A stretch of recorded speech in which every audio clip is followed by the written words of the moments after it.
Welcome to Mike Ferry TV. My name is Tony Smith, Vice President of the Mike Ferry organization, and I'm here at beautiful Huntington Beach, California with Mike Ferry. We're spending 2 days with the brokers and managers at our yearly management retreat. You know, there was something that came up that I want to spend a little time on with all of us today here on Mike Ferry TV. The fact that the gap between agents that are producing and that are not is growing and widening by the day. The number of new agents coming into the business, there's like 1.8 million real estate agents, and the per person productivity has dropped below 4.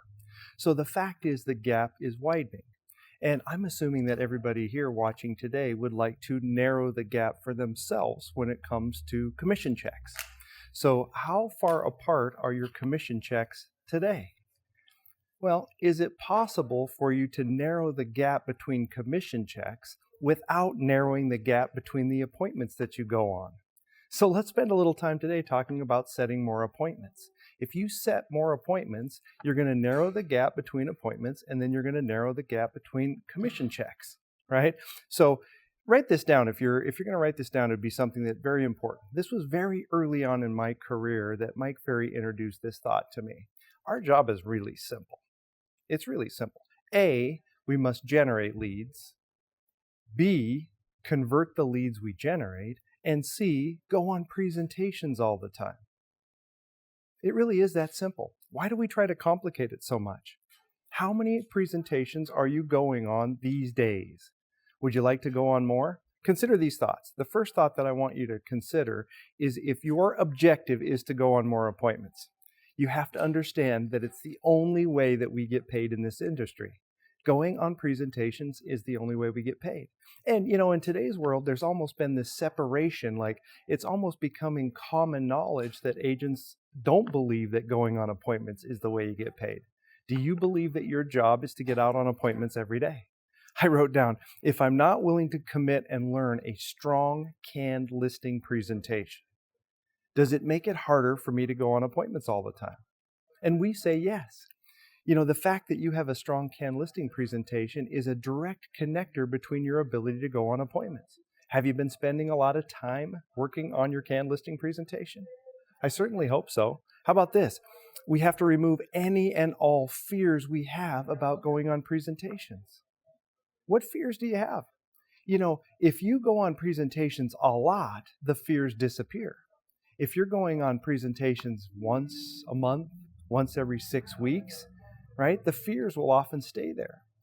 We suggest that you either are presenting to somebody live or you're practicing today in a way that has the same kind of feeling and intensity of a live presentation.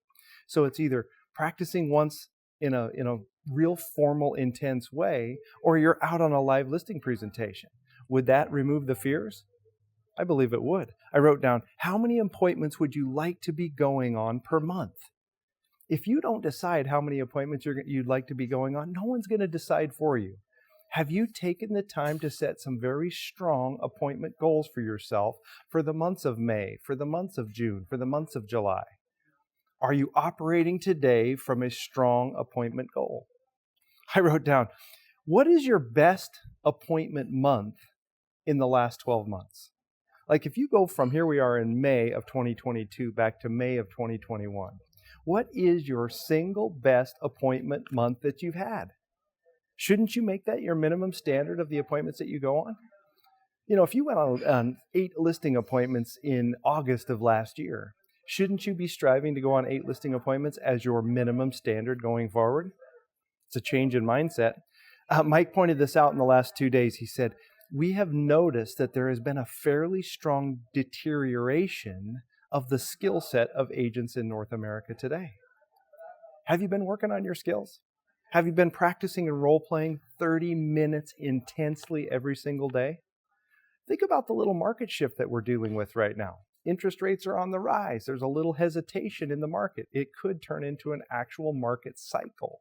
If it turns into a market cycle, do you need to really strengthen some of your prospecting skills? Do you need to strengthen some of your objection handling skills? How about the pricing portion of the listing presentation?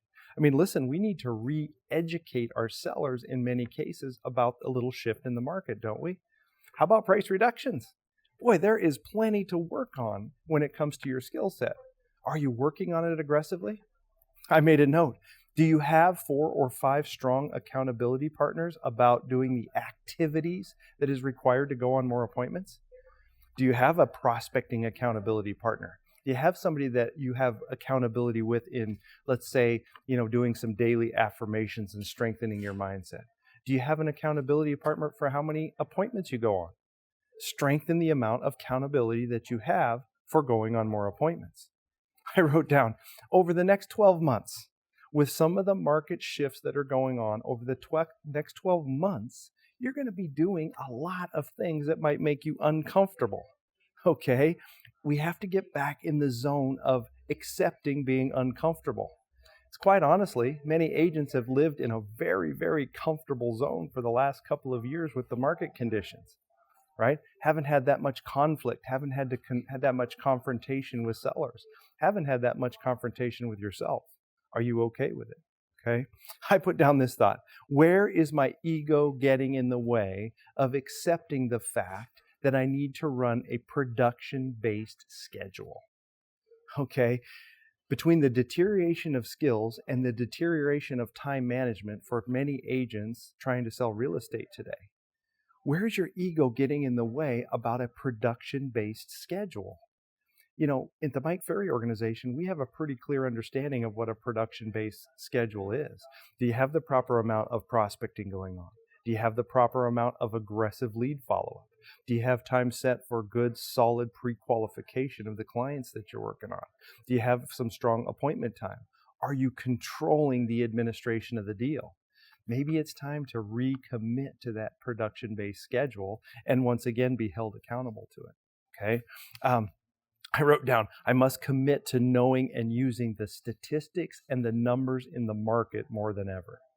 Hey, let's face it, as this market shifts and some things get a little crazy out there, we need to bring stats to the market.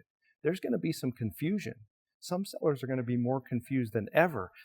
My friends all got multiple offers in 2 days and it sold for $50,000 over the asking price. And I've been on the market for 7 days and I haven't gotten a single offer. We've got to bring market stats to the table. Are you studying the market stats like you should be studying them? I would get more involved there if I were you. How about this thought? Mike has said this for years. Setting 1 to 3 appointments per week. Think about this. Setting 1 to 3 appointments per week is 90% mindset, 5% skill, and 5% who I call. 90% mindset, 5% skill, and 5% who I call. Now, the only challenge with that statement is we know for a fact that it's almost impossible to have a strong mindset without strong skills. So how strong is your mindset going into a little bit of an adjustment in the market? How strong is your mindset about going on 1, 2, 3 appointments a week? We've got to strengthen our mindset, which oftentimes comes from our skills. I made this note. Is your personal and office environment set up in a way that going on appointments and generating leads are your primary objectives? Is it time to clean up the office environment? Is it time to clean up your prospecting environment? Is it time to restructure that environment a little bit so it's centered around the fact that you're going to be generating a lot of leads, you're going to be following up on those leads, and you're going to be converting them? Let's make sure our environments match. I made this little note. Are you keeping your hottest leads with you at all times so you can call them 3 or 4 times a day? Seriously, are the leads that you're turning up, are you keeping them with there? Are they in your jacket pocket? Are they in your purse? Are you keeping them with you so you can follow up aggressively? Do you have to go through 9 steps and put in 4 passwords into some computer system before you can get a hold of your leads? We're not in that kind of market today. We've got to be turning these leads, finding motivated sellers faster than ever today. Remember, Mike's been telling us for a long, long time that a big portion of the inventory challenges is because of us, real estate agents, not quite doing our job. Are you flat out talking to enough people and following up with your leads aggressively? We certainly hope so, okay?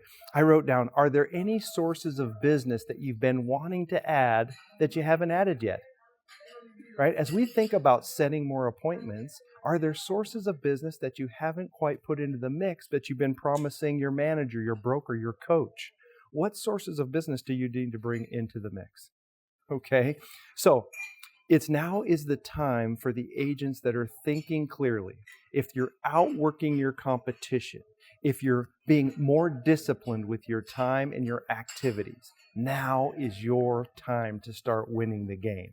However, it comes down to your ability, your desire, and the activities involved to setting more appointments than you're currently setting. Let's focus on that a little bit this week. Let's zero in on what it takes to set more appointments. I've always had this belief. Nothing much good happens in your office after lunch. If you're not out on an appointment somewhere, you should be. And if you do the job right, according to Mike Ferry and the steps that we ask you to do, you can be out on appointments all of the time.